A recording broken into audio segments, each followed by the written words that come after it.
In this video we'll update you as to what we've achieved in the last 3 weeks, taking the total build time so far to 5 weeks.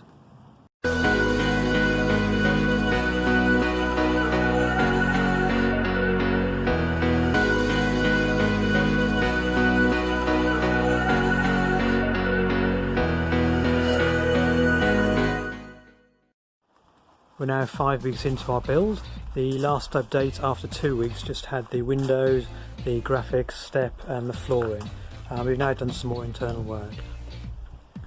First part we completed was taking apart the cab, all the headlining. There's a separate video on that, and so we can get inside and insulate that quite well, because obviously the front of the van will get hot. We've run some dash cam cables, and we're having a rear view dash cam camera as well. The main thing we've done, we've got the main walls up. So the walls are in grey beige soprano. The rest of the woodwork will be in oak, so it's not going to be this dark. Now, yeah, we've done 3 walls and created the rooms. So first of all, this is the bathroom, and we're actually really surprised on how well this has gone. There's so much room in here. I know it looks small, but actually it's massive. Easily big enough for the shower room. The toilet, as expected and as designed, will exit into the garage, which is absolutely fine. The edge banding, again I've done a video on the edge banding, and that went okay.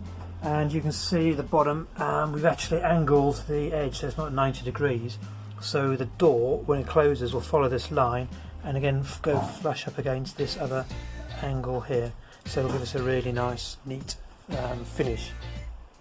The second part, this is the wardrobe, again to be sorted out, and this is the sort of wardrobe into the lounge.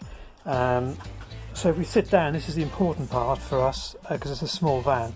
This is going to be a shelf for coffee. The important thing is I'm now sitting on the chair right back of the window, and we can actually see the entire van. We don't have any blind spots. Now this we spent ages on CAD to make sure it looked open, so we can actually see the entire area. So really quite chuffed that's worked. The sofa is obviously going to go in the L, and again that's to be decided. The fridge, this is just temporarily put in at the moment, and it's not screwed in. Let's open it up. So yeah, again perfect. We've got 2 choices. We can actually have this so it angles perfectly against the bathroom door, or stop it earlier. Yeah, I mean, to be fair, a bit pedantic to get the angle right, but hey, that's me. The worktop will be at this height, so the fridge is raised, and under the fridge we're going to have the electric heating and the vents for the diesel heating. The wides might see there's a vent there already, and a vent into the bathroom.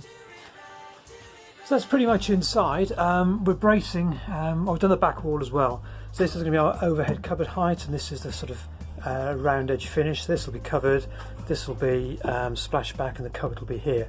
The main electrical sort of switch gear and meters will all be up here, and small cables. Wago's fantastic. I mean, you know, you can just whack them in and just make them safe and connect in your other devices. So these are the 5 wires for the NASA BM1 battery monitor, but they're all they're all very safe until used. So that's the inside. Let me just have a bit of a sip of coffee. Thank you, Mel, for bringing that out. Okay, another part we've done is the back. So this is the back so far, and this is the battery and heating box. So we did design it the other way around, but it had to go this way because the diesel heater needs a big hole in the floor, and I don't know if you can see under here, the only place for that, because the spare tyre was there, so we had to swap the batteries and the diesel heater over. This is going to be the finish. It's a sort of vinyl in the garage rather than the base ply. So this is the main box. We've got a mains 240 volt charger. We've got a Voltronic battery to battery system. So this is all cabled up ready. We've got D+, and need to get the thermostat in, and a sort of master on-off socket. Separate fuses for the battery charger for the mains, and a separate one for the engine-to-engine battery. But ultimately that switch will be on and off, which will disconnect the battery from everything. The fridge, again as designed, is recessed into the garage wall. So again, we save an extra couple of inches inside, whereas the rest of the wall is obviously going to be insulated and boxed and finished off nicely.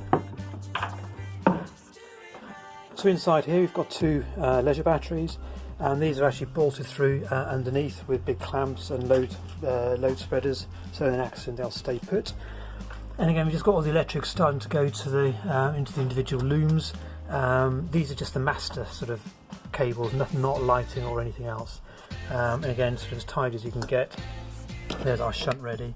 Nothing's connected because I'm unfortunately waiting for exactly the right size lugs, which didn't come today as promised, but who knows when they're going to be.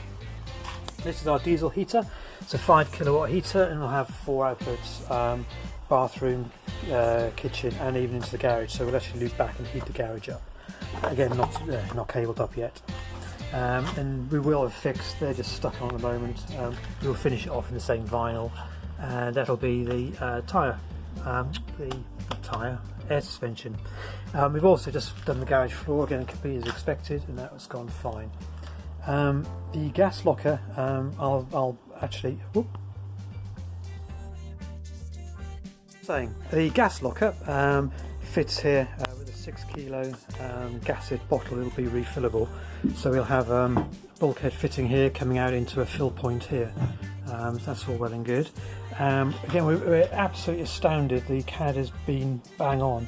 The gas locker fits perfectly. We're not going to need access frequently, but we will be able to get the door off and turn it off and on without affecting the bathroom. Now, interestingly, the gas locker was square, so we just sort of modified it into a bit of a cheese wedge, so it fits in nicely on the side. But yeah, brilliant, happy days. That'll be nice and secure when I get around to doing the gas.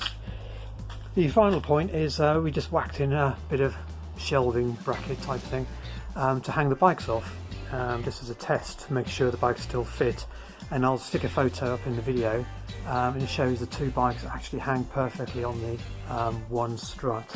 But the reason for this double strut is we'll stick in a second mounting bracket there so we can balance the bikes out. Anyway, that's 5 weeks. Quite astounded how accurate the CAD's been, if I'm honest. You know, things do seem to fit where we wanted them to, even with the angles. Next few weeks we need to get the electrics actually working and the batteries charging, because we basically do need the engine battery topped up, because we're obviously not driving it at the moment and we don't want that to go flat. And then it's a case of just finishing off the battens and then insulating the individual zones. We've got 4 weeks where we need to get the bed built. So we're going to get the upholstery done, but obviously we need a bed, but we can't do the bed until we know the height. We can't do the height until we get the hot water boiler in, etc, etc. So we've got a busy 3 or 4 weeks, and then I think it'll be calm after that. We won't have a schedule. Anyway, hope you've enjoyed, and hope there's some ideas there for you. Now time for another coffee. Bye.